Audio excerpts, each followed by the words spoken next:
الحياة شوقا إلى المولى أتاني أسلمت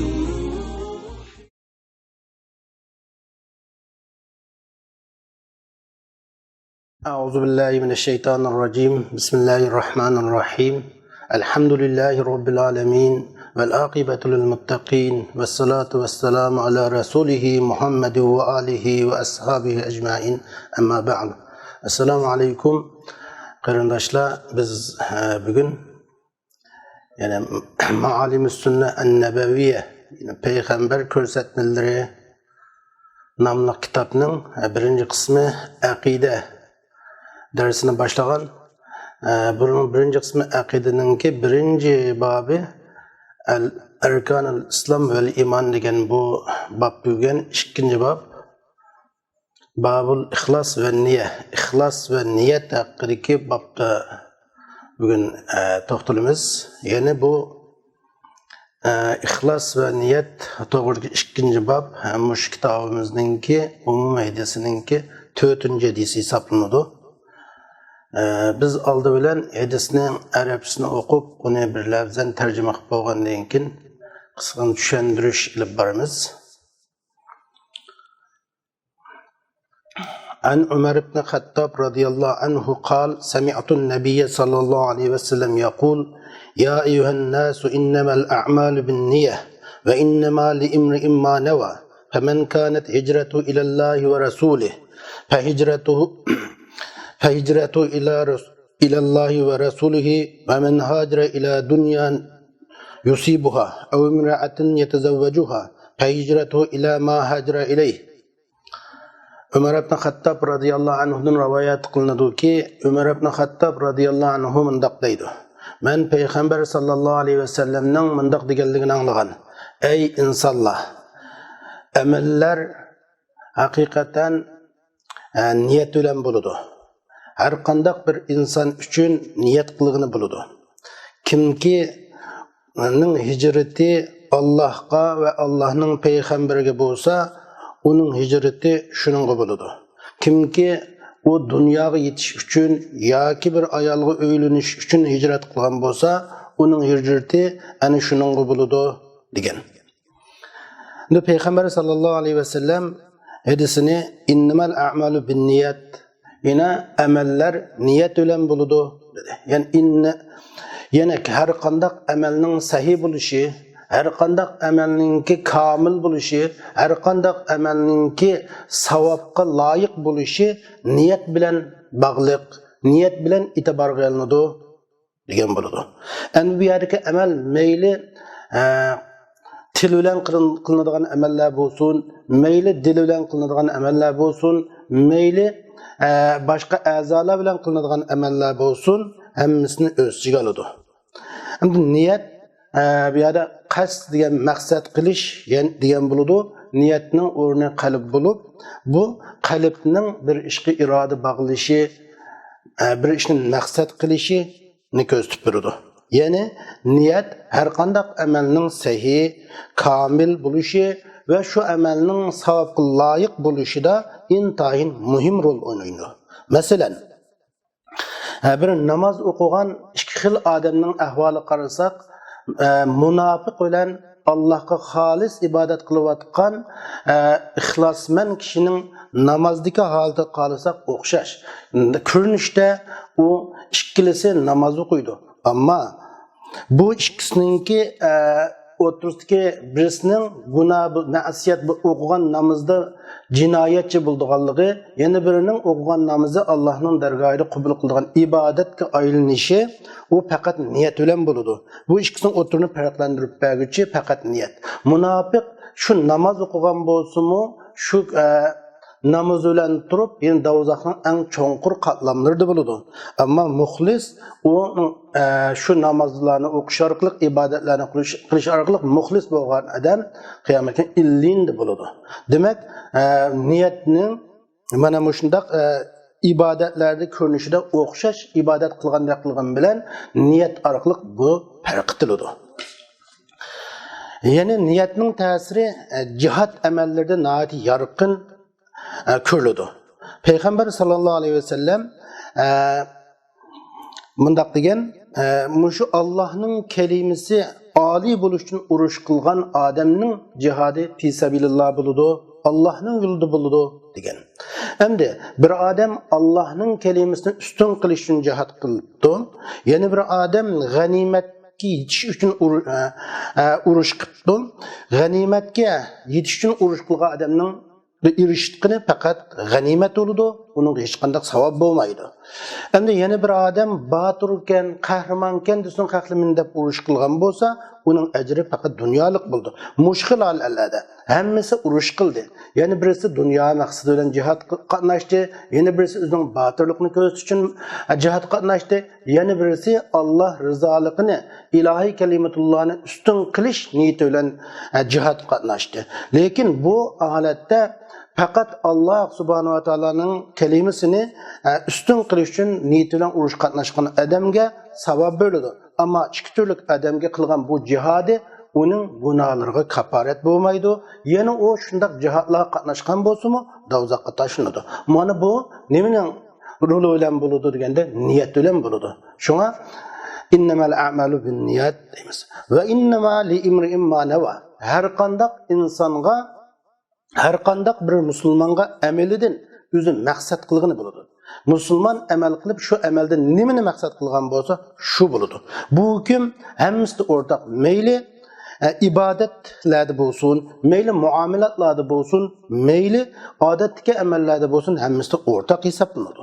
Masalan, bir odam o'zining amali bilan dunyoviy manfaatni maqsad qilgan bo'lsa, faqat şu dunyoviy manfaat kirishidi, garchi o qilgan amali asli ibodat hisoblanadigan amal bo'lsa-mu, uning hech qanday savob yo'q. Masalan, hajni misolga olsak, bir odam haj qilibdi, haj qilishdan bo'lgan maqsadi bir yoki Beytullohning haramida bir kurab kelishgan yoki haj qilishdan bo'lgan maqsad kishilar jamiyatda meni hoji desin deb qilgan bo'lsa, shuning qilishidi. Lekin hajning savobiga erisholmaydi. Ya'ni u faqat jamiyat moddiy manfaat qilishgan bo'ladi. Bir odam odatdagi amallarni misolga olsak, bir odam Allohga yaqinchilik qilish maqsadida Alloh roziligini talab qilib qilishni maqsad qilib amal qilgan bo'lsa, shu amalidan savob qilishidi, ajr qilishidi. Garchi o qilgan amali odat kishi bo'lsin, masalan, yemak ichmakka o'xshash. Bir odam yemak yapti yoki bir ichimlikni ichibdi, bu odatdagi bir normal ish. Lekin buning bilan uning maqsadi Allohning bir rizoligiga erishish, Allohning savobini maqsad qilganlik uchun bu odatdagi amal, ya'ni bu savobli bir ibodatga aylanadi. Endi payg'ambar sallallohu alayhi vasallam innamal a'malu binniyat va innamal liimri'in ma nawa deb qo'ygandan keyin amallarning sahih bo'lishi, amallarning komil bo'lishi, amallarning to'g'ri, ya'ni shu savobga loyiq bo'lishi niyat bilan e'tibor qilinadi. Har qanday insonning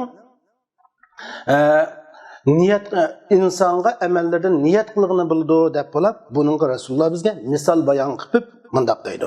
Ya'ni niyatning amalga ta'sir ko'rsatganligini amaliy misol bayon qilib, "Faman kanat hijratu ilallohi va rasuli, fa hijratu ilallohi va rasuli" deydi.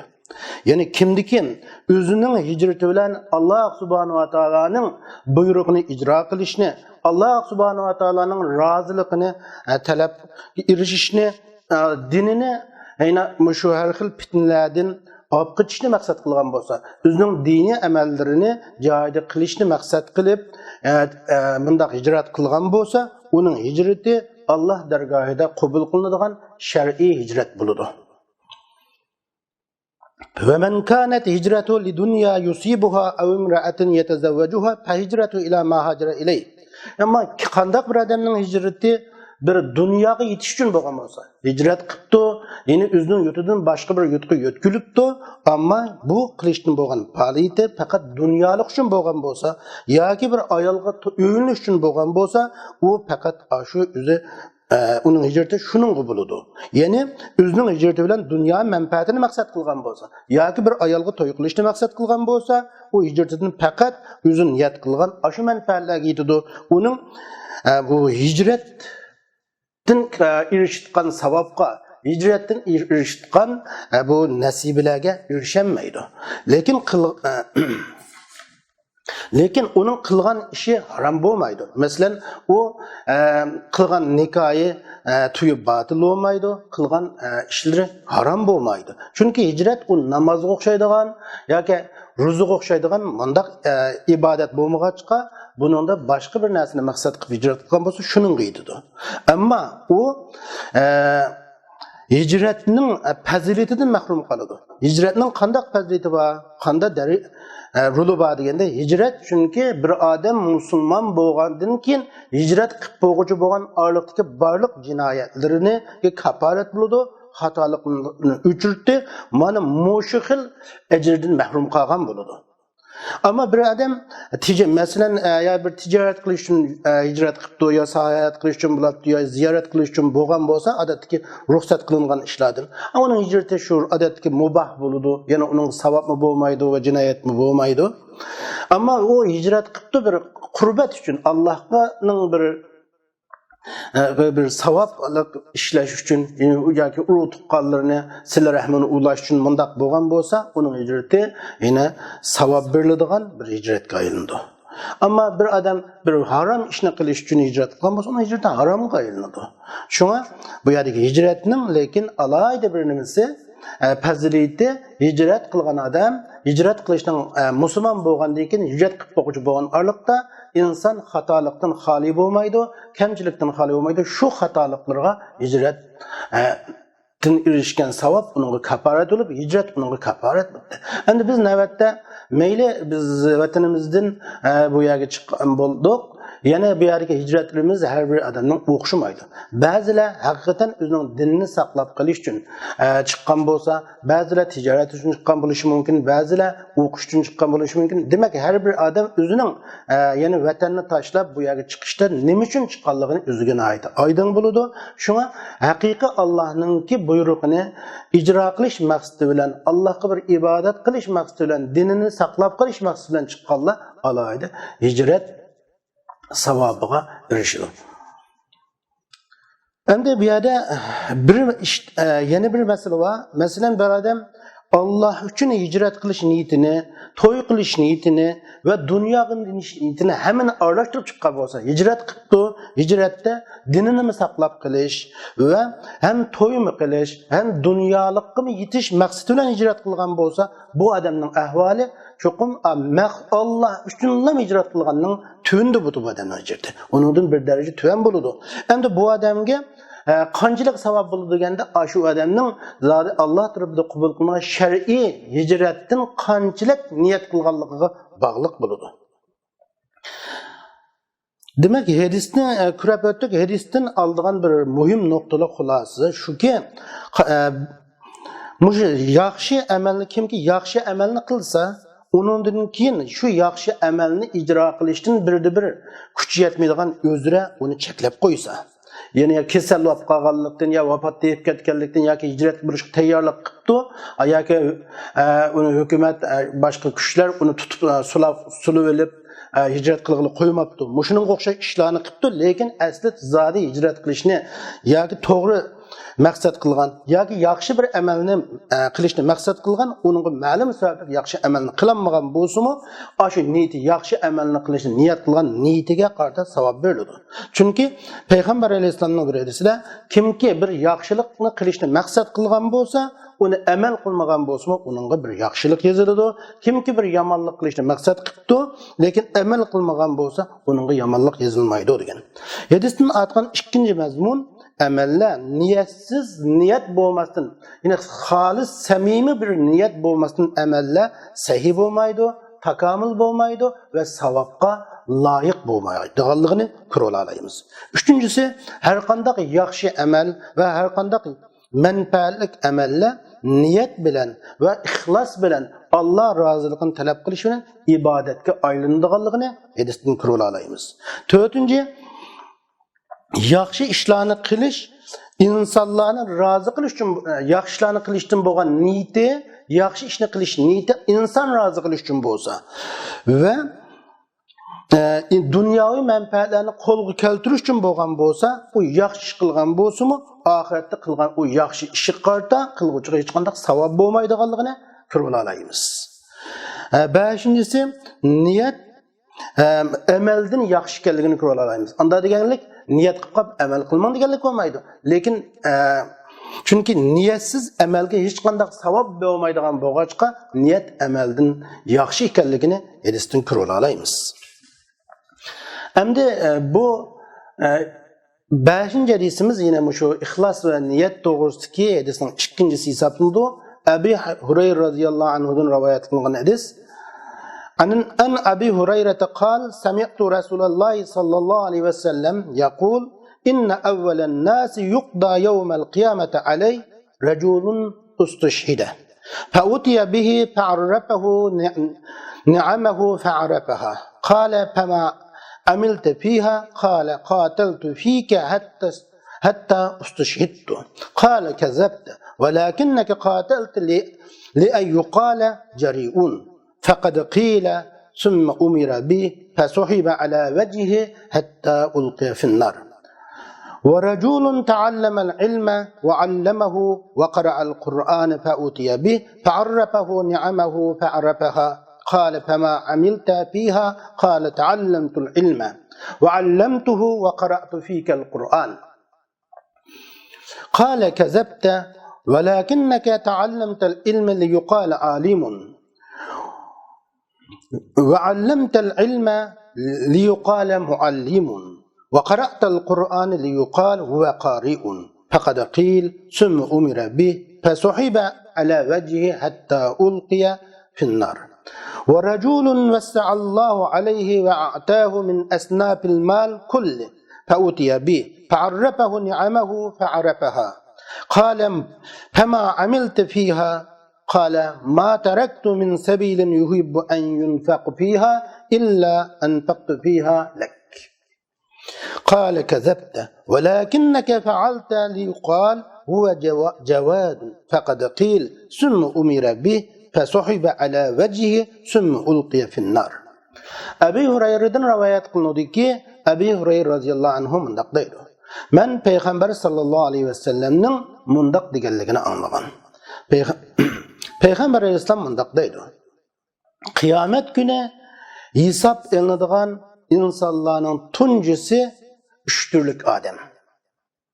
Endi dunyoda qilgan faoliyatlar qarda hisob elinadigan kişinin tuncusu 3 türlük adam. Biri Allah yolunda şehit kılıngan adam bulup, bu adam Allah dergahına hesap için keltirildi.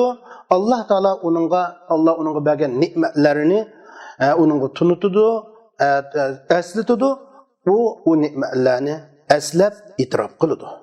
Ondan keyin Allah Teala deydi ki, şu nimetlerini sen nimiş kıldın, nimişler bilen şugullandın degende o deydi ki, men şu nimetlarda sen üçün uruş kıldım, hatta ahir şehit kılındım deydi. Allah deydi ki kezepti, yalgan saldın. Lekin sen cüretlik baturken değilsin üçün uruş kıldın. Emniyette, cemiyette vay palanı undak batur, mundak batur da değildi. Değildin deydi. Andınkin o adam hakkında buyruk kılındı. Şundan bu adam davazakka dum sörülünüp taşındı. İkinci türlük adam raculun ta'allamel ilme. İlim ügengen, ilimni ügetken, Kur'an okugan adam bulup. Bu adam keltürlüdü. Bu adamga Allah subhanahu wa ta'ala özünün bergen barlık nimetlerini esletidu. Bu adam o nimetlerini eslep bunu itiraf kılıdı. Andikin Allah subhanahu wa ta'ala nime bu nimetlerden nime işlerini kıldın degende o men ilim ügendim, ilim ügettim, sen üçün Kur'an okudum degende Allah deydi ki yalgan saldın. Lekin sen ilimni alim deyilişin üçün ügendin. Sen ilimni muallim deyilişin üçün ügettin. Sen qariken deyiliş üçün Kur'an okudun. Emniyette, cemiyette şundak deyilip yaşadın. Deydi, andın o adam hakkında buyruk kılınıp, o adam dum sörülüp dozakka taşındı. Üçüncü türlük adam Allah subhanahu wa ta'ala onun köp mal bergen. Her türlük malının hemmisini bergen. Min esnafil mal kull. Barlık mallarının hemmisini bergen. Adem bulup bu Adem keltürlüdü. Bu Adem keltürlüp Allah subhanahu wa ta'ala bu Ademge barlık nimetlerini esletidu. Bu Adem nimetlerini eslep bunu itiraf kılıdı. Allah deydi ki bu nimetler sen nemiş kıldın degende o deydi ki men sen onunda çıkım kılınışı yaxşı gördüğün yollar lekin bolsa şu mal dünyada sen için onu çıkım kıldım şu yollara çıkım kıldım deydi. Allah sen yalgan ettin lekin sen onu cevap sahiyken deyiliş için kıldın deydi. Ameliyette şundak değildi. Cemiyette sen sahi deyilip ataldın deydi. Ondan o adam hakkında buyruk kılınıp o adam davzakka dum sörülüp davzakka taşınıdı. Dep Peygamber Aleyhisselam kıyamet günü kılgan faaliyetlerde hesaplanılgan insanların tuncusu boğan üçtürlük adamlarını hakkında haber vergen. Peygamber sallallahu bu hadis qaraydigan bolsak Peygamber Aleyhisselam'a mundaq degan. Asli sualının ahvali bu Resulullah sallallahu aleyhi ve sellem bir sahabenin soğan sualıga cevap bergen bir vakalikti. Yani bir adam degen ki ya Resulullah bizden bir öylen muş ganimetke irişke kızıkıp uruş kılıdı. Ve yine bazısı gayda ailesini qoğdaş üçün, kabilesini qoğdaş üçün, cemaatini qoğdaş üçün uruş kılıdı. Ve bazı kişiler onu batırken, cüretlikken dep kürüş üçün uruş kılıdı. Yine bazısı bir zararını çekindiriş üçün gazap kılıp uruş kılıdı. Ya ki bir menfaatini kolu keltiriş üçün uruş kılıdı. Hem de muşkil maksatlar bilen uruş kılgan bu adam Allah yolda cihat kılgan mücahit hesaplanamdı. Bununla mücahitinin ecri bağmı? Onun için uruş müşrikler meydanında kafirlerle kılgan uruş meydanlarda bu adam şehit kılınsa onunla şehitlik savabı birlemdi.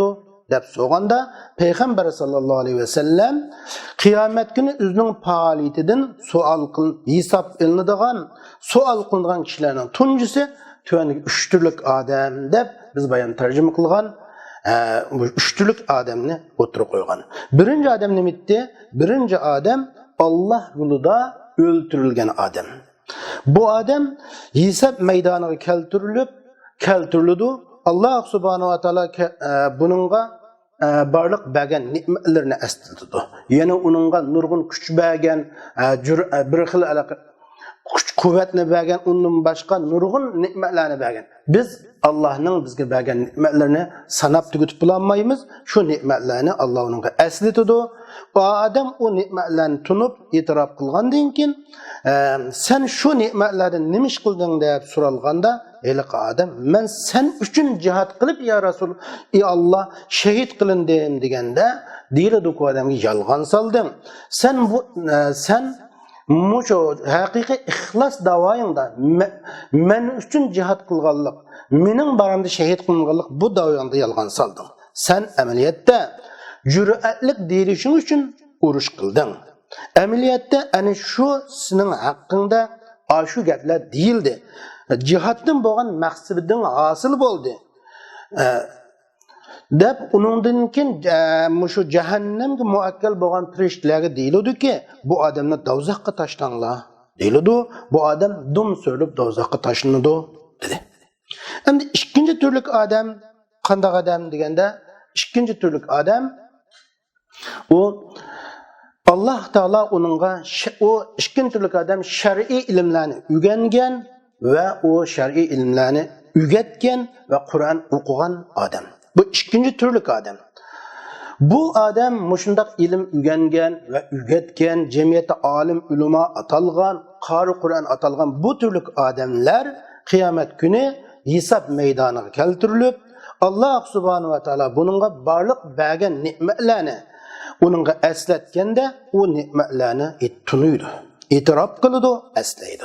Onun denken o muşi nimetlerden ne işlerini kıldığını degende o cevap verdi ki ey Allah sen bana in'am qilgan shu ne'matlaringni sening roziligingni talab qilib, sening ne'matingga tashakkur etish yuzidan ilm o'rganish, ilm o'rgatish, Qur'on o'qish, o'qitishlar bilan mashg'ul bo'lish ishlarga sarf qildim deb javob beradi. Uningga deyildiki, ha, sen olim deyilishing uchun ilm o'rgangan, muallim deyilishing uchun ilm o'rgatgan eding, qori ekan deyilishing uchun Qur'on o'qigan eding. Cho'qim bu hammasi sana deyildi. Olim deyilding, muallim deyilding, qara xunum, xalftim, maqsum deb deyilib bo'lding. Maqsading hosil bo'ldi. Sana bizning qishimizda hech qanday ajr yo'q deyiladi. Uningdan keyin jahannamga muvakkal bo'lgan farishtalarga buyruq qilindiki, bu odamni do'zaxga tashlanglar deyiladi. O dum söylep do'zaxga tashlanadi deb buni ikkinchi turdagi odamlarning ahvolini Rasululloh sallallohu alayhi vasallam bizga bayon qilib berdi. Endi uchinchi turlik odam nima kim deganda Alloh uningga ko'p mol bergan. Her türlük mallarını bergan. Meyli oltin olsun, meyli uy zamin olsun, chorva olsun, ish qilib iqtisod hisoblanadigan turli iqtisodlarni bergan odamdi. Bu odam hisob maydoniga keltirilib buningga Alloh subhanahu va taolo barliq bergan ne'matlarni eslatadi. Bu odam ne'matlarni eslab e'tirof qilgandan keyin shu ne'matlarni nima ishlatding, qanday ishlarga ishlatding deyiladi.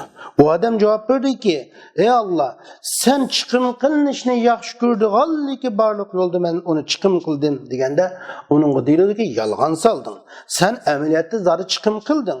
Lekin sehi deyilishing uchun, palani undaq sehi, quli kang deyilishing uchun chiqim qilding. Amaliyotda seni zori jamiyat kishilar sehi dedi, sehi deyilding. Deydi. Uningdan keyin Alloh subhanahu va taolo jahannamga muvakkal bo'lgan farishtalarga deydiki, bu odamni do'zaxga tashlanglar deydi. U odam dum so'lib do'zaxga tashlanadi. Mana bu uchinchi turlik odamni ko'rsatib beradi. Rasul sallallohu alayhi vasallamning tunji qatim hisob qilinadigan, qiyomat kuni hisob qilinadigan uch turlik odamning uchinchi turi bu shu. Hadisdan shuni ko'rib olamizki, ya'ni riyoning og'ir darajada harom ish ekanligi, ya'ni riyo qilishning intayin og'ir jinoyat ekanligi, riyoning jazosi nihoyat qattiq ekanligi, riyo qilib amal qilishning jazosi bu do'zax bo'lganligini ko'ra olamiz. Ikkinchi birisi niyatning va ixlosning amallarda intayin muhim ekanligini ko'ra olamiz. Ya'ni yuqorgi hadislarda ahvollarga qaraydigan bo'lsak, niyatda to'g'ri bo'lmaganlikdan, niyati to'g'ri bo'lmaganligi uchun shuncha iqtisodlarni chiqim qilgan bo'lsa-mu, shuncha hayotini ilm o'rgatish bilan shug'ullangan bo'lsa-mu, shuncha urush maydonlarida shahid qilingan bo'lsa-mu, yana uning do'zaxga loyiq bo'lib qilishi niyatining to'g'ri bo'lmaganligidan chiqib chiqadi. Alloh subhanahu va taolo bizni amallarimizda ixlosmand bo'lishga ixlosmand qilsin. Allah subhanahu wa ta'ala bizni o'zining roziligida jihad qilgan mujohidlardan qilsin. Hargizmi boshqa bir maqsadlarda jihad qiladigan kishilardan qilmasin. Allah subhanahu wa ta'ala bizni o'zining roziligi uchun Allah'ning roziligini izlab ilm o'rgangan olimlardan, Allah'ning roziligini izlab ilm o'rgatgan ilm o'rgatuvchilardan, Allah'ning roziligi uchun Qur'on o'qigan qorilardan qilsin. Allah subhanahu wa ta'ala bizni o'zining roziligi uchun iqtisodlarni chiqim qilgan, faqat Allah roziligini ko'zlab iqtisodlarni yaxshi yo'lga ishlatadigan boylardan qilsin. Yine bu ixlos haqidagi hadisimizning 3-hadisi, yine bu kitobning 6-hadisi hisoblanadi. Abi Kabsha al-Anmari radhiyallohu anhudan rivoyat qilingan hadis. Avvalan hadisning arabisini o'qib, uyg'urchaga tarjima qilamiz. An Abi Kabsha al-Anmari annahu sami'a Rasululloh sallallohu alayhi vasallam yaqul: "Thalathun uqsimu alayhinna wa uhaddithukum hadisan fahfazuhu." قال ما نقص مال عبد من صدقة ولا ظلم عبد مظلمة فصبر عليها إلا زاده الله عزا ولا فتح عبد باب مسألة إلا فتح الله عليه باب فقر أو كلمة نحوها وأحدثكم حديثا فاحفظوه فقال إنما الدنيا لأربعة نفر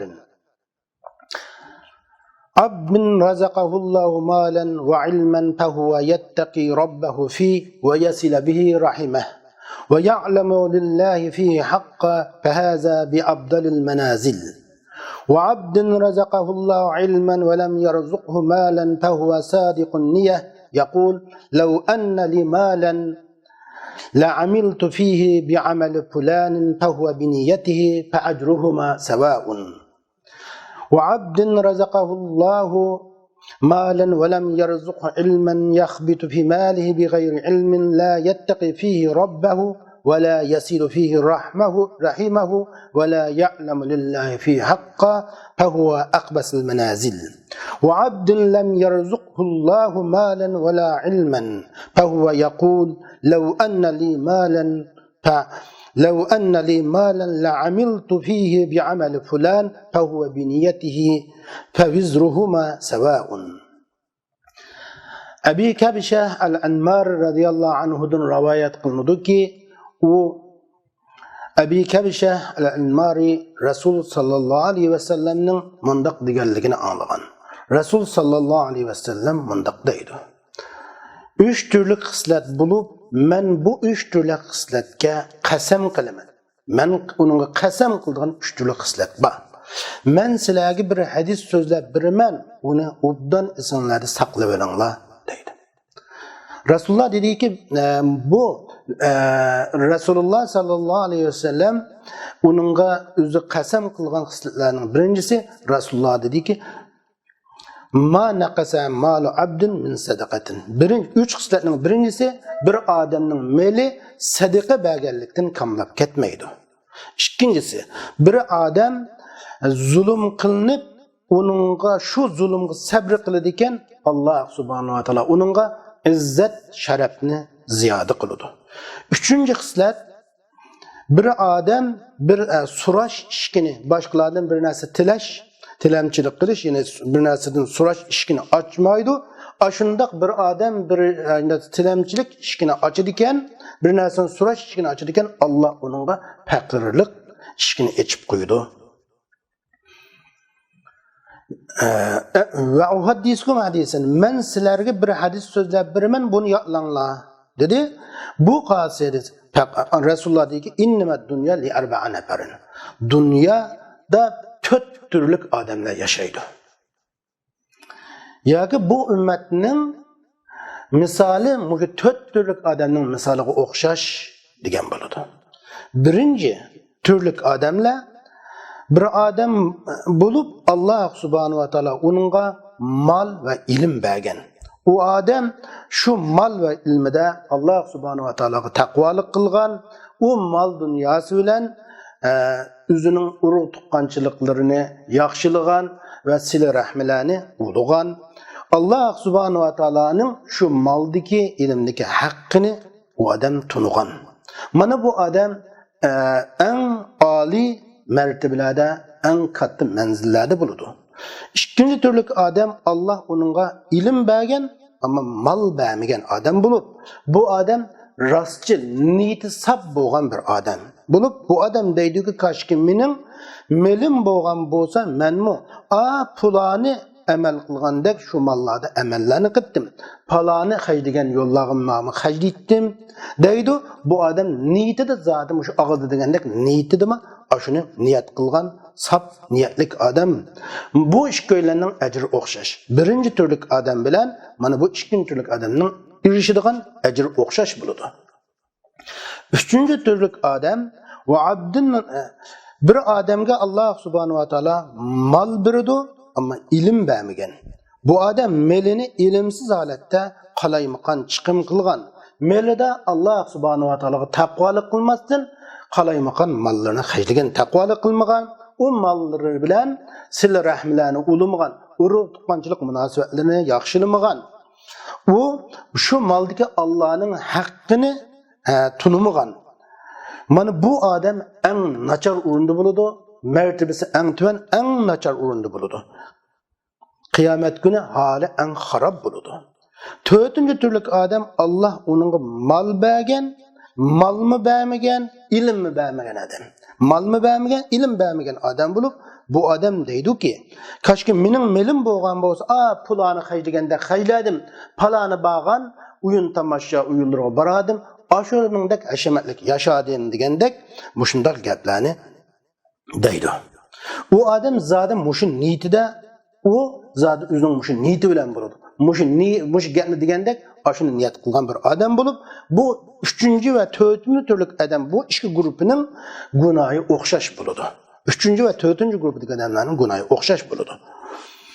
Endi bu hadisda payg'ambar sallallohu alayhi vasallam 3 turlik xislatga qasam qilgan. Bu 3 turlik xislatning intayin muhimligini, buningga yetish intayin bir muhim ishkanligini, bizga eng ahamiyatli ish bo'lganligi uchun Rasululloh buni alohida qasam qilib ta'kidlab keltirgan. Bu 3 turlik ishning birinchisi nima bo'ldi? Mana qasamalu abdun min sadaqatin. Ya'ni bir odamning meli sadaqa berganlikdan kamib ketmaydi. Bir musulmonning meli sadaqa berganlikdan kamib ketmaydi. Balki u meliga barakat beradi. Ya'ni uning hissi kamlab ketgan qismi o'rni tuluqlanish orqali barakat beriladi. Yoki Alloh subhanahu va taolo uning qiyomat kuni berishga va'da qilgan savoblarni katta hassilab ko'paytib berish va'dasi bilan qilgan va'dasiga orqali hassilab savoblarni berish orqali uning meli kamayib ketmaydi. Masalan bir odam ma'lum iqtisodini yaxshilik yo'llariga haydayapti, masalan 100 ming pulisi 90 ming qilib qolgan bo'lsa, u ma'lum bir yo'l bilan Alloh uning o'rnini to'liqlab beradi yoki ajrni qiyomatga uningki hassilab ko'paytib beradi. Shuning bilan buning meli kamayib ketmaydi. Ikkinchi turli xislat, bir odam zulm qilinib, ondan mushu zulmga sabr qiladi ekan, mayli u zulm bir zulmga duch keldi bir odam, mayli boshqalar so'zda zulm qilindi, boshqalar gapni uni qattiq chiqib oldi, gap qo'yib, ig'izarqiliq so'zlarda zulm qilindi yoki ma'lum faoliyatlarda gap ish faoliyatlar bilan zulm qildi. Qanday qilsin bir yo'ldan zulm qilinibdi. Ondan bu odam shu zulm qilgan odamga kanqurusoqlik qilish orqali, shu zulm qilgan odamni afu qilish orqali mushu zulmga sabr qilgan bo'lsa, Alloh subhanahu va taolo mushu afu qilganlik, sabr qilganlik sababdan Alloh bu odamga izzat va sharafni ziyoda qilib berdi, oliy makonlarni bu odamga Alloh ziyoda qilib berdi. Uchinchi turli xislat, bir odam bir tilamchilik ishkini ochadi ekan, Alloh uningga faqirlik ishkini ochadi degan. Ya'ni bir odam ihtiyoji yo'q turib, hech qanday onda iqtisodga u darajada ehtiyoji yo'q yoki zurriyat oldi qat'iy so'misi bo'lmaydigan, boshqalardan tilimisi bo'lmaydigan, oldiga qo'l chinab bamizi bo'lmaydigan holatga yetmay turib, melini ko'paytirish uchun, melini avutish uchun kishilardan ashundaq bir narsa so'g'an bo'lsa, qo'l uzatgan bo'lsa, Alloh subhanahu va taolo bu odamga ehtiyojlik ishkini echib qo'ydi. Yoki u odamdan Alloh uningga bergan normalda uning ehtiyoji qamdilayotgan ne'matlarni uningdan Alloh tatib oladi. Shuning bilan amaliy namrat holatiga tushib qoladi. Deb payg'ambar islom bu xislatni bizga nihoyat qasam bilan qilib turib bir xabar bergan. Undan keyin payg'ambar sallallohu alayhi vasallam bizning yodlanishga, esimizda mustahkam saqlab olishga buyurgan yana bir hadisning ahamiyati haqida xabar berib, payg'ambar islom deydi, dunyoda 4 turlik odam yashaydi. Yana yoki mushu ummatning o'xshi, mushu ummatning misoli, mushu tudandagi 4 turlik odamning misoliga o'xshash deb o'tirib qo'yadi. Birinchi turlik odamlar nima desa, Alloh uningga malni bergan, ilmni bergan, adamlar bulup, birincisi bir musulmon adam bulup, Allah subhanahu wa ta'ala bununla ilim ve mal bergen. Bu adam ilim ve mallarını Allah buyurgan yollarga chiqim qilgan. Mallarını urug' tuqqanchiliklarga yaxshilik qilishda, yaqin birodarlarga yaxshilik qilishda chiqim qilgan. Bu ne'matning bergan, mushu Allah bergan bu mal dunyoning shukronalarini, zakotlarini berish orqali Allah razı bo'lgan yo'llarga sarf qilish orqali buning ne'mati shukronasini ado qilgan. Mana bu odam qiyomat kuni oliy darajalarga erishadi, mol savoblarga erishadi.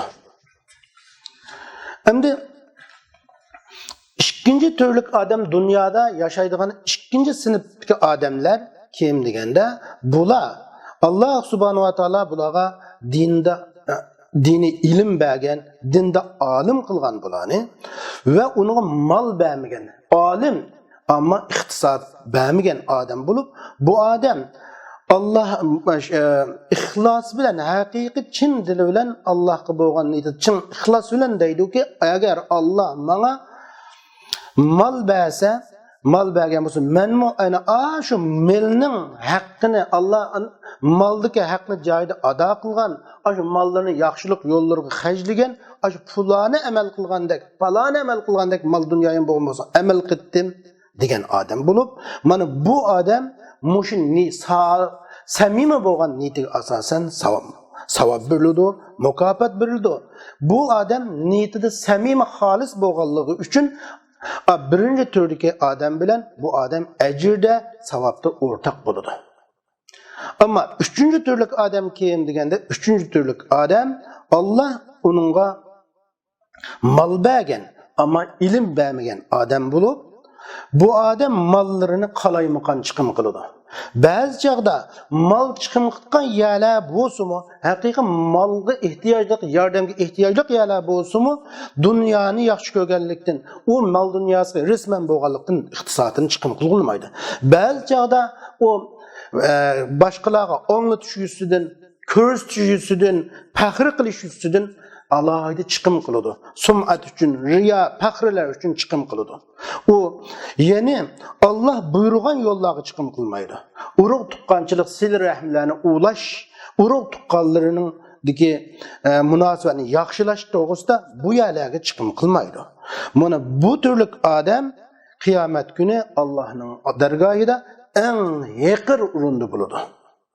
Chunki bu odam mallarını qalaymagan chiqim qilish orqali bu gunoh ishlagan odam, ilimsiz mallarını zayo qilib o'tgan odam. To'rtinchi turlik odam kim deganda, Allah uningga malmu bermagan, ilim bermagan odam bo'lib, bu odam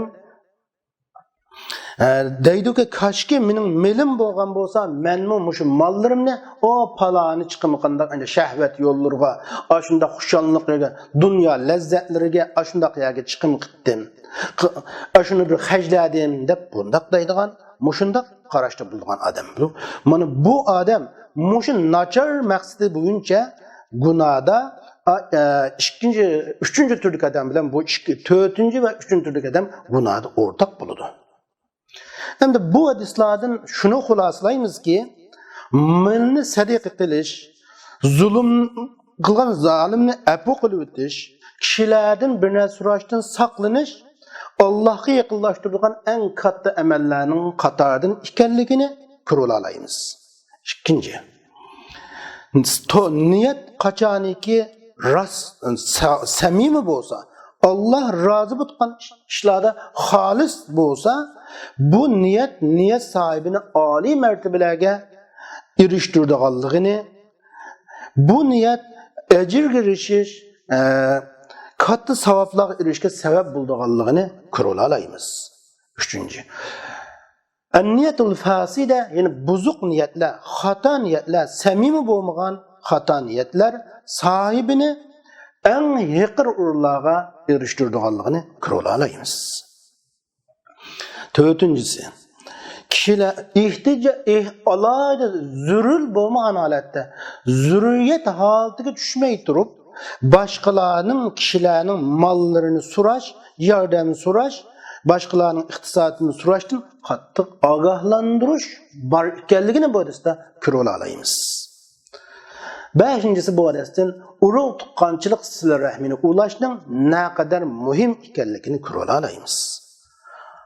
6-incisi Allah rozi bo'lmaydigan yo'llarga mal chiqim qilishdan hazar aylashning lozim ekanligini ko'rib olaymiz.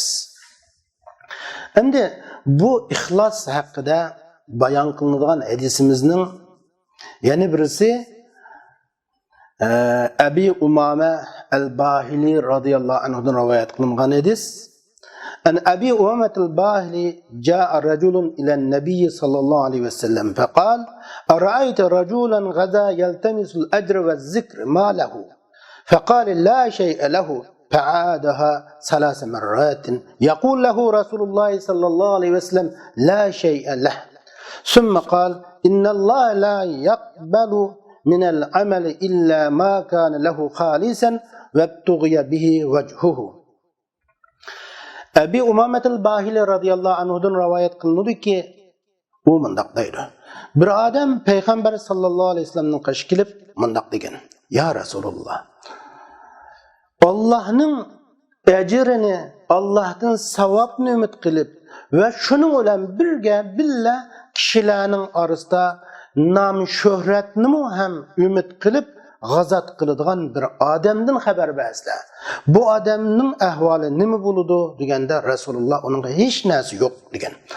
Bu sahabi Rasululloh sallallohu alayhi vasallamdan bu savolni 3 qatim takror so'raganda Rasululloh uning la shay'illah Onunğa hiç qandaq narsa yo'q deb bo'lib Rasululloh deganki in Allah amalladin Allah uchun xolis bo'lganini qabul qiladi. Allahning rizoligi bilan talab qilinganini qabul qiladi degan. Yana bir hadisda payg'ambar alayhisalom bu hadis qaraydigan bo'lsak Abi Umama al-Bahili radhiyallohu anhu deydiki bir odam payg'ambar alayhisalomdan bir fatva so'rab kelgan. Deganki, "Ya Rasululloh, mushundaq Allohning ajrini talab qiladigan insonlar o'rtasida madih sanohlarni, shuhratlarni kimi irishni ham talab qiladigan ikkisini bil izlab jihodga chiqqan, g'azotga chiqqan odamning hukmining bo'ldi ya Rasululloh." Deganda Rasul sallallohu alayhi vasallam bunun deganki onun hech qanday ajr bo'lmaydi. Chunki uning niyati Alloh roziligi emas. Deganda uning niyati faqat Alloh rozilik bilan emas. Chunki uning niyatiga boshqa insonlarning madihi va jamiyatga nom shuhrat uning niyatiga o'rlashib qolgan. Deganda Rasul sallallohu alayhi vasallamga bu sahoba 3 qatim takror qilganda payg'ambar alayhisalom u odamga ajrning qat'iy bo'lmaydiganligini ta'kidlab Alloh subhanahu va taolo amallardan faqat xolis bo'lganini qabul qiladi deb, ya'ni va Allohning roziligi talab qilinganini qabul qiladi degan. Endi oxirgi Alloh xolis bo'lganini qabul qiladi deb bilib Allohning rizoligi talab qilinganini degani bu amallarda ixlosning intayin zurul ekanligini kuchaytirib buni o'tirib qo'ygan. Demek bu yerde ixlos undaqda adatda bu Arapça söz bulup Uyghur tilida ixlos degan ma'noda ishlaymiz. Sap niyat, ya'ni bir xil shalg'ut shunda aralashmalarni arib o'tish degan ma'nolarda keladi va nijotlik tepish degan ma'nolarga keladi. Endi ixlos odatda Sahl ibn Abdullah ixlosni mundaq ta'rif qilgan. Ixlos bir odamning jim turishi va harakati xolis Alloh uchun bo'lgani ixlos deb ta'rif qilgan. Ixlos bu eng yaxshi, go'zal bo'lgan axloqlardan bir axloq. Ixlos degan biz qilgan amalimizga Allohdan boshqasining şahit buluşunu talep qilmasligimiz. Qilgan amalimizga Allohning g'ayrinin xabardor buluşunu xolamasligimizni ixlos deymiz. Ixlos nijotlikning asosi. Ixlos bo'lmaydi ekan necatlık bo'lmaydi. Chunki amallar ixlos bilan qabul qilinadi. Abi Hurayradan rivoyat qilinadiki, Rasul sallallohu alayhi vasallam bunday degan: Alloh subhanahu va taolo sizlarning suratlaringizga va mollaringizga qaramaydi, sizlarning qalblaringizga, amallaringizga qaraydi deb shunday degan. Yine shu İmam Muslim rivoyat qilgan hadisda. Yine Allah subhanahu va taolo deydi-ki Qur'oni Karimda "Va ma umiru illa liya'budullaha mukhlisin lahuddin hunafa" deydi. Yani ixlos barliqcha payg'ambarlarning da'vatining umum mazmuni ixlos. Ixlos amallarning qabul qilinish shartining ikki dona shartining biri. Bir amalning qabul qilinish shartining ikki shart bor. Birinchisi ixlos, ikkinchisi shu amal Rasul sallallohu alayhi vasallamning sunnatiga uygun bo'lishi. Yine Mushu Ammar'dan rivoyat qilingan bir hadisda Payg'ambar sallallohu alayhi vasallam bunday degan: bir odam namoz o'qib qaytidi, ammo namozidan uningga ba'zi 10dan bir yoziladi. 10 savab yazıldığı olsa bital savab yazılıp çıkıdığan ahval var. Əməlinin onun 9'dan biri yazıldığan, 8'den biri yazıldığan, 7'den biri, 6'dan biri, 5'den biri, 4'den biri ve sulusuha ev nisba ya ki 3'den biri ya 2'den biri yazıldığan ahvallar var. Demek namazını okugan bilen o namazıga qanchalik savab verilişi fakat ixlasga buldu. İxlasla insanların farqlı bolganligi uchun ba'zilarga 10 savab yazılar olsa 1 savab yazılsa ba'zilarga 10 savab yazıldığına yakın 5 savab yazıldığın bunda ahvallar buludu degan. İxlas riyanın, sum'atning, ujbning qarshisi buludu. Riyanın aksi. Riya degan nimati amallarini yani insanların kürüş için aşkarlaş, insanlar kösün deb amal qilish. Sum'atchu insanlar bilsin anlasın deb amal qilish. Ujba o'zi qilgan amallaridan o'zi faxrlanish, o'zidan o'zi salmada kibr his qilishni ko'rsatdi. Mana ixlos dal buningki aksi hisoblanadi. Endi ixlosning qanday natijalar kelib chiqadi desa, ixlos orqali qalb saqlanadi. Yani qalbning sab bo'lishi, qalb ixlos qilgan muxlis odamning qalbi sab bo'ladi. Chunki ixlos orqali qalbdagi har xil adovatlar, yomon niyatlar, xato iddi ko'z niyatlar qilishlar ixlos bilan yo'qoladi. Ixlos orqali shaytonning har xil hiyla-mikrlardan qutulish ixlos bilan vujudga chiqadi. Biz odatda o'zimizni ixlos orqali iblisning hiyla-mikrlaridan qutuldira olamiz. İblis Sure Hicr'nin 39-40. ayetleri deydi ki İblis ey Rabbim sen beni halak kıldın ve gumrah kılganlık sebeplik men endi senin yer zimindeki bendelerini azdırıyman. Ulanı azdırıp ötemen. Lekin senin muhlis bendelerini azdıramayman degen. İlla ibadike minhumul muhlasin. Yani senin ihlaslıkta tallangan bendelerini azdıramayman. Bularni azdıramayman degen. Mana bu yerda ixlos orqali shaytonning har xil yili qapqanlaridan qutulg'ili bo'ladi. Ixlos bilan fitnalar chekindiriladi, har xil nachar faoliyatlar insondan chekindiriladi. Demak, inson Allohga samimiy bo'lganda Alloh bu insondan har xil fitnalarni chekindiradi. Sura Yusuf'ta "Kazalike linasrifa anhumus su'u vel fahşa innehu min ibadinal muhlasin" degan. Yani o Yusuf bizning muxlis bandalarimiz bo'lganligi uchun biz uningdan yani har xil shunday yomon fahishi yomonliklarni, har xil fitnalarni biz uningdan chekindiramiz, uningdan qayritamiz degan Alloh subhanahu va taolo. Yani Yusuf Aleyhisselam'ın her xil fitnelerden saklanıp kılışı, Allah onundan onu qoğduşu, yani Yusuf Aleyhisselam'ın muhlis boğallıqlarının qatardan boğallıqını oturuyor. İxlas bilen her xil tapricil kurbi, her xil muşaqatlar, balay musibetler kötürlüdü. Yani biz samimi amel qilishimiz orqali ixlos bilan amal qilish orqali bizning beshimizga kelgan har xil mushaqqatlar ko'tariladi. Masalan, hammamiz bilamiz, 3 odam bir safarga kirib, bir g'orga kirgan, g'orning ichiga bir tosh Quram taş bilan itilib qolganda ularning har biri deganki, ey Alloh, agar men mushu amalni sening roziliqing bilan talab qilgan bo'lsam, sening roziliqingni talab qilib ixlos bilan qilgan bo'lsam, bizning hozirgi holatimizni bizdan echiyotgan. Mushu aydan bizni qutuldirgin degan. İmam Buxoriy bu hadisni rivoyat qilgan. Onda da ixlos orqali nurg'un natijalarga erishir ekanmiz.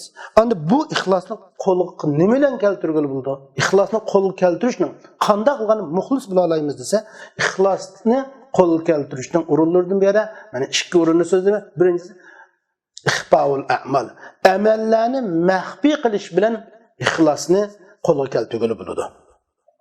İkinci birisi muxlis kishilarga chin esilish bilan, ya'ni muxlis kishilar bilan birga bo'lish bilan, shular bilan hamsuhbat bo'lib o'tash bilan ondan ixlos qo'lga keltiriladi. Endi amallarni maxfiy qilish bu intayin muhim, ham qilmoq qiyin bo'lgan amallarning qator maxfiy qilish qiyin insonga. Endi bir odamning unda muxlislarga ular bilan o'rlish bitta shu muxlislarga chin yepishish bilan ixlosni qo'lga keltirishimizda u bir odamning ixlosligini, muxlisligini qanday bilamiz? Bu bir yushin ish bo'lsa deganimizda Alloh subhanahu va taolo deydiki: "Vasbir nafsaka ma'allazina yad'una rabbahum bil ghadati wal ashi yuriduna wajha." Siz Alloh rizoligini maqsad qilgan odamlarga aytgan kashlarda Alloh rizoligini maqsad qilib Rabbiga duo qilgan kishilar bilan birga bo'ling dedi. Endi biz bu odamning muxlis yoki g'ayri muxlis emas ekanligini, ixlosmand ekanligini, emas ekanligini uning so'zlaridan, faoliyatlaridan bizga namoyon bo'ladi. Uning ve şundaqla onun bilan bir o'rlish jarayonidan o odamning samimiligi, samiy emas ekanligi, so'zda rostchil yoki kazzab ekanligi bilinadi. Shunga ixlosni ahamiyat berishimiz kerak. Ixlosning bu intayin muhim o'rni bo'lg'achqa, ixlos bek muhim bo'lg'achqa, shunga biz bu yerda ixlosni qisqacha tushuntirib o'tdim.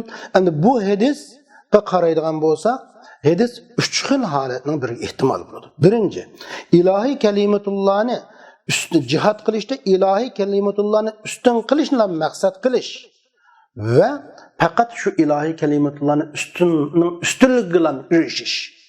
Asli jihad qilganda faqat ilohiy kalimatullohni yoki shu faoliyatni, shu amalni qilganda Allohning kalimasining oliy bo'lishini, Allohning dinining oliy bo'lishini maqsad qilib qilgan amaliyotda şu netice erişken.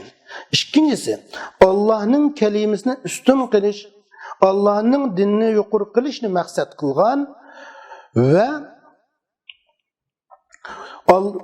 ameliyette Allah'ın kelimesini üstünlüğü erişilen birge ganimetke okşaş başka narsalarga ham erishgan.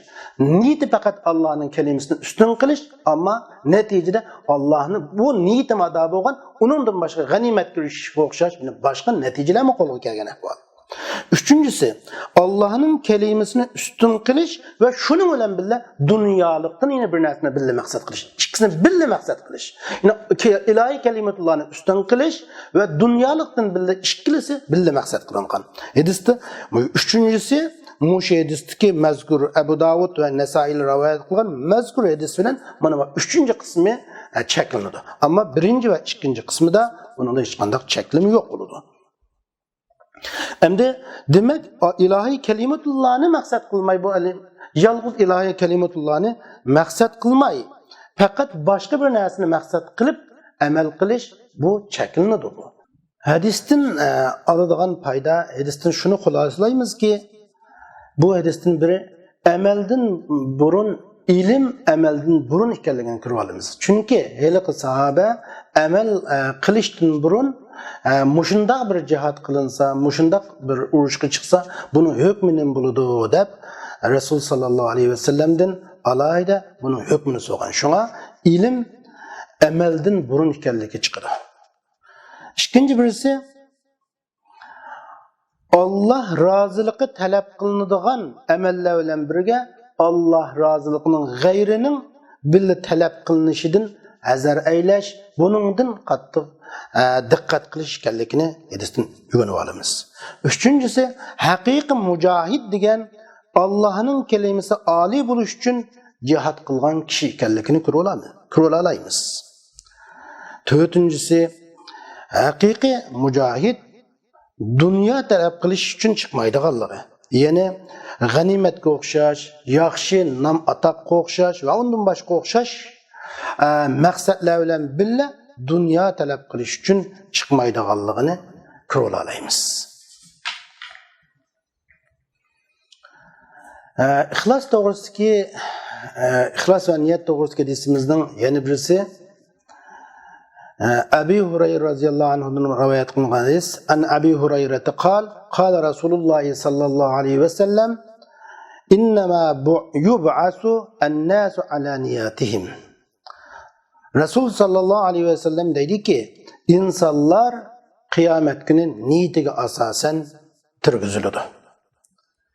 Jabir ibn Abdullah radhiyallohu anhudan rivoyat qilinadiki, Jabir yana mundaq degan. Men payg'ambar sallallohu alayhi va sallamning mundaq deganligini oldim. Payg'ambar alayhisalom har qanday odam qiyomat kuni o'lgan holatiga turgiziladi. Qaysi xil iddida o'lgan bo'lsa, shuning ustiga turgiziladi. Ya'ni mu'min iymon ustiga turgiziladi, munofiq munofiqlik holatiga turgiziladi degan. Yine Ayşe radhiyallohu anhadan rivoyat qilingan bir hadisda Ayşe radhiyallohu anha mundaq degan. Bu Ayşe radhiyallohu anha deydiki, Rasul sallallohu alayhi vasallam mundaq degan.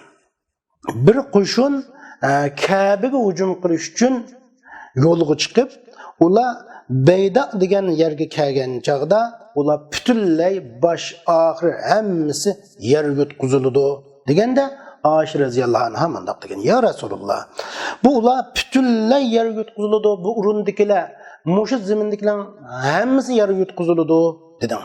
Ularning ichida shu yerga bozor ahlim bor, ilm satim qilish uchun, savdo satib qilish uchun chiqqan bozor ahlilarim bor.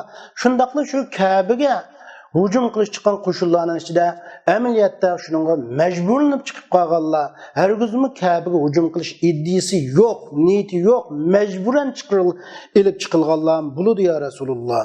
U qandaqski shundaq tursa hammasi yer yutqizib o'tiladi deganda Rasululloh ularning hammasi yer yutqiziladi, ammo qiyomat kuni niyatiga asosan turgiziladi degan.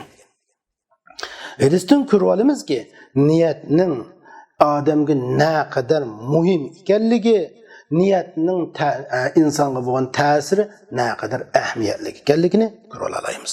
Ikkinchi birisi, Alloh subhanahu va taoloning Baytullohil Haramga alohida ko'ngil biladiganligini ko'ra olamiz. Üçüncü birisi, qiyomat kuni insonlar o'zining niyatiga asosan hisob so'roq qilinadiganligini ko'ra olamiz. Ham niyat odatda bir qalbning bir amalga maqsad qilish va qalbning bir ishga bel bog'lishi degan bo'ladi. Ammo ixlos bilan ikkisining o'rtada biroz farq bor deyiladi. Ba'zi chog'da ixlos bilan niyat bir ma'noda deyiladi. Ya'ni ixlos farq bor degani shu niyat qilgan shu amalni niyatki shu niyat amalini saflashtirish roliga qaraydi. Ammo niyat bilan nurg'un ulamolarimiz niyat bilan ixlos bir ikisi ma'nodosh deyiladi. Masalan, innamal a'malu binniyat degan hadisda ham misharki niyat, ham niyat, ham ixlos bor. Amallar bu sahih bo'lishi, uning komil bo'lishi, savobga loyiq bo'lishi, samimiy niyat bilan ixlos bilan bo'lgan niyatga bog'liq deganga o'xshash degan. Endi amallar niyatga nisbatan 3 qismga bo'linadi. Niyatga bog'laganda amallar 3 qismga bo'linadi. Bir turlik amallar bor, u niyati har qancha yaxshi bo'lsa-mu o'z o'rnidan o'zgarmaydi. Ya'ni niyat uningga ta'sir qilmaydigan amallar.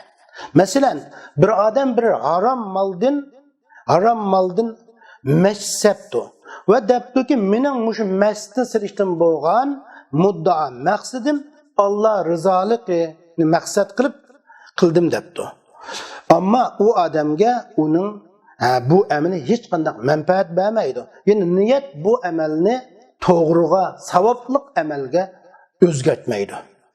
Buning misollarini aytib ko'p. Ikkinchi qismi asli u amal niyetga bağlangan sahih bo'lishida, savoblarning hassalab ko'paytirilib berilishida niyetga bog'liq bo'lgan amallarni ko'rsatib turadi. Endi bundaq amallarni xolis niyat bilan qilsa, u ibodat bo'ladi. Agar shu asl niyatga bog'liq bo'lgan u asl amalda riyo qilsa, u ma'siyatga aylanadi. Masalan, biz bir sadiqa qilishni misolga olsak, sadiqa qilish yaxshi bir amal. Endi bu niyatga bog'liq. Agar sadiqa qilishdan bo'lgan niyati riyo bo'lsa, u ma'siyat bo'ladi. Agar uningki haqiqiy ixlos bilan bo'lsa, ya'niki uningki maqsadi faqat sadiq qilishib, u shu riyoning qilish bo'lmasa, niyati ixlos, Alloh roziligini talab qilish bo'lgan bo'lsa, u savob qilishgan o'xshash. Uchinchisi, ayni bu mubah bo'lgan amallar. Ya'ni shu niyatga ehtimol tutilgan, niyatga munosabatli bo'lgan mubah amallar. Ya'ni mubah amallar deganimiz, ya'ni uni qilsa asli savobmi bo'lmaydigan normalda, qilmasa andin gunohmi bo'lmaydigan, savob bo'lmaydigan normal ishlar. Lekin bu ishlar niyat bilan ya gunoh bo'ladi, xato yomon niyat qilish bilan jinoyatga aylanadigan, yaxshi niyat bilan savobga aylanadigan uchinchi turlik amallar. Masalan, bir odam xushbo'y ishlatibdi, atir chechibdi, atir chechishdan bo'lgan muddo maqsadi men masjidga boraman. Masjidga borish uchun atir chechima, Rabbim bilan masjidda adab saqlayman. Ayni masjidda atrofimdagi jamoatlarga uning hech qanday bir yomon puroq aziyat berilishni xohlamayman. Alloh subhanahu va taolo alayda masjidlarga borganda zinnatlanishga buyuribdi ekan degan shunday qarashlar bilan bir masjidga borganda atir ishlatgan bo'lsa, mana bu niyat bilan bu savob qilishdir. Bu amal bilan savob qilishdir. Asli atir chechish bir adam atir ishlatsa, xushbo'y ishlatsa yoki ishlatmasa, bu hech qanday bir gunoh savob bo'lmasmi, niyat bilan savob qilishdir. Ammo mushu atirni chechishdan bo'lgan maqsadi boshqa bir narsa bo'lsa, yoki boshqalarning o'ziga diqqatini tortqizish yoki undaq yoki bundaq bo'lib qolsa, u chog'da u jinoyatga aylanadi. Yana bir muhim bo'lgan bir misol, muhim bo'lgan nurg'un masalalar bor. Endi bir musulmonning bir amalda bir necha niyati bo'lgan ishi bor. Masalan, men masjidga boraman. Masjidga borish bir amal. Endi masjidga borish ihtiyanul masjid amalun deydi. Masjidga borish bir amal. Agar shu masjidga borishda namoz o'qishni maqsad qildim, buningga nisbatan bir ajr bo'lsa, namoz yine shuni bilan birga masjidda Allah shuna barasida do'st bo'lgan shuna qarindoshlarim bilan ushqishib, ularga bir qarindoshlikni yetkazishni maqsad qildim. Buning bir ajr bo'lsa, hamda shu masjidda bir darslar ekan, ilm o'rgatilayotgan, men shu ilmdan ham o'rganishni ham maqsad qildim. Buning ham ajr berilsa, ham yo'lda ketib borish uchun shu masjidga borish yo'llarimda, shu masjidga borsam yo'lda ba'zi bir ojizlar uchraydigan, buningga sadiqa beraman deb, ham sadiqa berishni maqsad qilgan bo'lsam, yana shu masjidga borish amalda, yana buningga bir ajrga erishaman. Demak, bu yerda bir dona masjidga borish amali bilan nurg'un savoblar qilishman. Endi masjidda yoki masjidga boraman, shada bir o'qiydigan odam bo'lgan, masjidda namoz o'qiyman, yo'qargan niyatlarni qildim, ham dars o'rgatishni, boshqalarga ilm o'rgatishni maqsad qildim, uning bilan. Yoki masjidga borib itikob qilishni ham maqsad qildim, uning bilan Allah ajr berdi.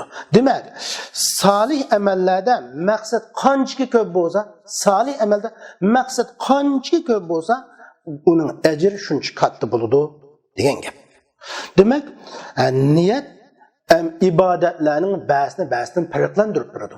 Masalan, 2 rakat namozni misolga olsak, bandatning 2 rakat sunnati, bandatning 2 rakat farzi, tahiyatul masjid 2 rakat. Bu 2 rakat desak, bandatning 2 rakat sunnatiningki savobi tahiyatul masjidning 2 rakat o'qilgan savob va bandatning 2 rakat farziga o'qilgan savob o'xshamaydi. Niyat bilan farq turadi. Bo'lmasa hammasi 2 rakat o'xshash, ruku sajdalar o'xshash, ammo biz ma'ni bandatning ishkirkiti degan niyat bilan o'qiganligimiz uchun uningga beriladigan savob boshqa bo'lsa, endi mau bamdan ishkirkat farzi degan niyat bilan uningga beriladigan savob o'xshamaydi. Bu tahiyatul masjid namozi degan savob. Niyat bilan buningga beriladigan savob o'xshamaydi. Şu niyetler buna bu ishkirkat namozlarni alayda bir-biridan farqlantirib turadi. Demek salih niyetin neticelerinin qatoridan qaraydigan bo'lsak, to'g'ri niyat orqali amal qilsa inson ajrga erishalaydi. Ya'ni amal qilishdan ojiz keldi, bir yaxshi amalni qilishni niyat qildik, amal qilishdan ojiz kelsakmi ajrga erishalaymiz. Masalan, Sahlib İmam Muslim bayan kılgan bir hadiste Sahl ibn Hunayf'den rivayet kılındı ki Peygamber Aleyhisselam bundaq degan. Kimki haqiqiy ras holati sidqi bilan sog'lom ras niyat qilib shahidlikni maqsad so'sa Allohdan men sa'alallohi shahadati bi sidqin sog'lom niyat bilan ras niyati bilan Allohdan shahodat so'sa, Alloh yo'lida shahid bo'lishni so'sa, Alloh taolo u kishini shahodat maqomiga erishtirdi. Gerçi o adam köpüstü öyle qasımı. Ameliyatda bir şehit bulab urush maydonlarida öldürülmesi mi? Şu niyeti sağlam bo'lganligi uchun şu urushga qatnashamisi mi? Yani onunla shahodatlik maqomi berildi. Shundaqla sağlam niyet bilan mubah ameller taatlarga, ibodatlarga o'zgaradi. Qanday o'zgaradiz? Sağlam niyet qilishdan o'zgaradi. Masalan, bizning birimiz o'zining shahvatiga keladi, uning niyati bilan ajr beriladi. Masalan, bir odam Alloh rizoligini uning bilan talab qilib bir iqtisodni yo bir nafiq chiqim qilmaydi, chiqim qilsa, uningga ajr beriladi. Odatda bir nafiqa. Masalan, hatto bir odam o'zining ayoliga qilgan bir bagan yoki appagan kiyim-kechaklar bo'lamdi yoki uningga bir unda bir binasini hadiya qilandi. Sog'lom shuning niyatiga asosan uningga ajr beriladi. Masalan, undaqda mubah amallar rostchil niyat bilan ibodatlarga o'zgaradi degan bo'ladi. Imom Navaviy deydi-ki, masalan, deydi Imom Navaviy, jima odatda ibodatga aylanadi. Agar bir odam jima bilan o'zining ayolining haqqini ado qilishni niyat qilgan bo'lsa, yoki solih bola talab qilishni maqsad qilgan bo'lsa, yoki o'zini pok tutishni maqsad qilgan bo'lsa, yoki ayolining pok bo'lishni maqsad qilgan bo'lsa, yo ayol ikkisini haromga qarab silishdan, haromdan de o'yinib silishdan, shunday bir cheklayotgan mushu jamoada buni maqsad qilib jimo qilgan bo'lsa, aniq shuningga savob bo'ladi, ashuma ajrga o'zgaradi degan. Demak, niyat ana shundoq muhim, diqqat qilishimizga, yaxshi niyatlarni qilishimiz arziydi. Endi Alloh subhanahu va taolo bizni salih, yaxshi niyatli kishilardan qilsin, amallarimizni yaxshi niyatlarimiz orqali qabul qilsin. Endi niyat va ixlos va niyat to'g'risidagi hadisimizning oxirgi hadis Dahak ibn Qays radhiyallohu anhudan bayon qilingan hadis.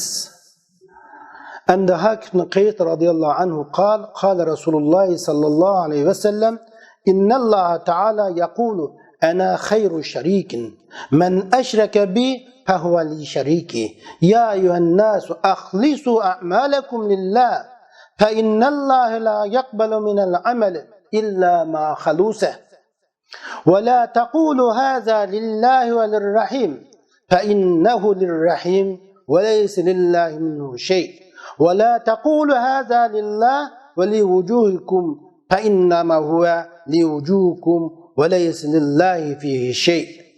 Zahak ibn Qays radhiyallohu anhudan bayon qilinib, Zahak deydi-ki, Rasul sallallohu alayhi vasallam mundaq degan. Bu yana hadis quddusulub, Rasululloh deydi-ki, Alloh subhanahu va taolo mundaq deydi. Allah, men şirklerinin en yaxşısı. Kimdiki bana bir narsani şirk kılsa, o adam bana keltirgen şirkiga mensup deydi. O şirkiga tava o adam. O menden savab ümit kılmasın o adam deydi. Ey adamlar, Allah deydi ki, hey insanlar, emellerini Allah için halis kılınlar. Allah emellerden faqatlam halis boğunni qabul qiladi. Sizlar bu emel Allah için ve urug' tuqqanlik için demanglar. Yani bir amelni hem Allah için kıldım hem urug' tuqqanlarımni deb qildim demanglar. O hakikaten urug' tuqqanlaringlar için bo'ladi. O amelden Allah'a hiç qanday narsa yo'q. Yani o amelning savabini Allah'tan alamayızlar. وَلَا تَقُولُ هَذَا لِلّٰهِ وَلِهُجُوكُمْ Sizler bu Allah için ve sizlerin yüzünlerini de kılgan iş. Yine bu işini ya ki bu ziyafetini Allah'ını da bedin ve sizlerini de bedin de kılmanlar. Hakikaten o sizlerin yüzünler için de sizler için bulup kalıdır. Allah için onun da hiç nesi yok. Yani bir hadiste Ebu Hureyre'den bayan kılıngan Sahih Müslim çıkargan hadis. Allah Tebarek ve Teala degen ana agna eşrika min şirk. Men amile amelen eşreke fihi ma'ya gayri ve teraktu ve şirkehu.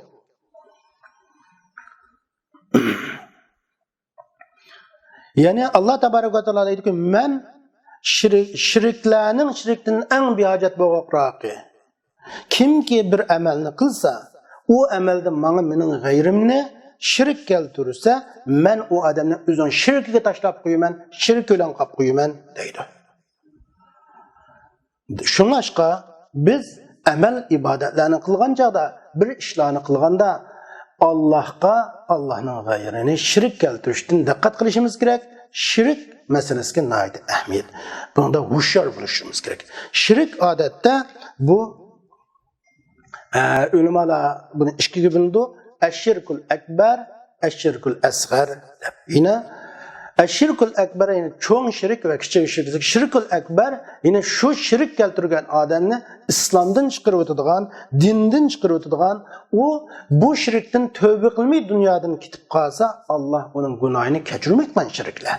Ama şirkul asgar o bu şirk bilen dünyanın gidip ağır ceza uçuraydığın günahı kebri kadar insaplandığı şirklerini gösterip durdu. Endi bu şirkil ekber mu? Yani bu aşna adamni dinden çıkarıdığın bu şirk mu? Bir ne çıksın kıbılındı? Mesela Allah'a ibadet kılışla birlikte butlağa ibadet kılış, ülükler'e ibadet kılış, kabirler'e ibadet kılış kokşaş. Ve Allah'a insanlarını yaratish, insanlarını öldürüş, insanlarını tirgizüş, gayibni bilishda ve kainat işleriga ega bo'lishda, kainat işlerini tasarruf qilishda Allah subhanahu va taologa yine bir kishini shirk Allah subhanahu va taolo yine başka bir kishi bor. O'rtaq buni Allah ve Allah'ın gayri billiqligiga deb e'tiqod qilish mana bu shirkul akbar bo'ladi. Ve Allah'ını kattalaştı. Bir kişinin Allah'ını kattalaştı, Allah'ını yaxshi ko'rishda bir kişini onunla ortaklaştırırsa bu şirk ekber oldu. Xuddi Allah'ını yaxshi ko'rgandek bir adamni yaxshi ko'rish, mana bu shirki ekber qatorida hisoblanadi. Bu türlü shirklarni Allah kechirmaydi, egasi dunyodan tövbe qilmay ketib qolsa. Endi ba'zi so'zlarda mi ig'ir shirklar bo'ladi? Mesela Allah'ın gayri olan yardım talep kılış, meyli o peygamber olsun, perişte olsun, veliler olsun, ya ki cin olsun, ne buluştan kat'in nazar Allah'ın talep kıldığın yardımını Allah'ın gayrini talep kılış. Ya ki dinni istihza kılış, el istihza bid din, dinni mesri kılış, dinni zanlı kılış, mana bu şirkül ekber oludu. Dinni zanlı kılan adam bu dinden çıkıp ketken kafir hesaplanıdı. Bu adam bu xil iddisini qaytmay dunyodan ketadigan Allah bunu kechirmaydigan, gunohini kechirmaydigan bir odam hisoblanadi. Shunga dinni masxir qilishdan, diniy shuarlarni masxir qilishdan hazar aylash kerak, diqqat qilish kerak. Masalan, diniy shuarlarni hammamiz bilamiz. Mayli dinning azanlari bo'ladi. Ba'zi odamlar shuna namozga azan o'qilsa, azanni zangli qilib bunda do'rib qo'yadigan ahvollar bor. Ba'zi odamlar diniy shuarlarni alayda şu mesxir qiladigan bunda ahvollar bor. Dinni sökash, dinning shuarlarini sökash bu masalan namoz o'qish, ishi yo'qning ishi, ro'za tutish, nini yo'qning ishi deganga o'xshash, ro'za bilan namozni mesxir qilganga o'xshash. Shunday odamlar bu ig'ir gunoh hisoblanadi. bu Allah kechirmaydigan jinoyat hisoblanadi agar tövbe qilmay ketib qolsa. Endi shirkil asg'ar mi? Yana bir necha turlarga bo'linadi. Ama shirkil asg'ar bu sahibini dindan chiqarayotmagan bilan shirkul akbarga vositolab qoladi. Endi masalan bir tuma esish, bu Allah subhanahu va taolo bir manfaatni chekindirishda, manfaatni qo'lga keltirishda yoki bir zararni chekindirishda Allah sabab qo'ymagan narsalarni sabab qilib tuma esish, o'xshash ishlarda masalan ko'z majini esib qo'ydik, ko'z tegmasin deb ko'z majini esib qo'yash, har xil bizning Uyg'urlardami bu ishlar endi hozir az qoldi yoki yo'q desakmi bo'ladi. Ya'ni shunday har xil tuma esib oladigan, har xil ko'z majini esib oladigan, tal har xil nimalarga ko'z tegib deb shunday eshakning kallallarini esib qo'yadigan shunday ahvollar bizning Uyg'urlardami bor. Bu shu shirkil asg'ar qatoriga kirib qoladi. Yana biri masalan riyo qilish shirkil asg'arning qatoridan bo'ladi. Shu riyodan diqqat qilish. Riyo minashirk deymiz. Shirk va Allohning roziligini talab qilishdan buyon insonlar roziligini talab qilish bu shirk qatoriga kiradi. Yana zararlarni chekindirishda, foydalarni olib kirishda Allah sabab qo'ymagan narsalarni sabab e'tiqod qilib olish o'xshash. Allohning g'ayri bilan qasam qilishmi shirkil asg'arning qatoriga kiradi. Alloh bilan qasam qilsak bo'ladi, ammo Allohning g'ayri bilan qasam qildik, bu shirk qatoriga kiradi. Shunga shirk masalasida hushyor bo'lish kerak. Endi yana desak shirki asg'ar bilan shirki akbarning hukmdagi farqi nima desa, shirki akbar sahibini islomdan chiqarib o'tadi. Ammo shirkil asg'ar islomdan chiqarib o'tmaydi, lekin ig'ir jinoyatchi bo'ladi. Hadisda alohida diqqat qilganimiz nima deganda, hadisda ibodat va amallarda ixlos ajrga, savobga erishishda asos ekanligini ko'rishimiz kerak. Agar ixlos bo'lmaydi ekan, hech qanday amallarimizda savob, ajr erishkili bo'lmaydiganligini ko'rib olamiz. Alloh subhanahu va taolo hammamizni ixlosmandlarning qatoridan qilib etsin, amal ibodatlarimizni ixlos bilan qiladiganlarning qatoridan qilib etsin. Va oxir da'vana alhamdulillahi robbil alamin. Ya'ni bizning shu babul ixlos va niyat haqidagi darsimiz mashada oxirlashdi. Allah xolasa keyingi darsimizda ko'rishili va oxir da'vana alhamdulillahi robbil alamin.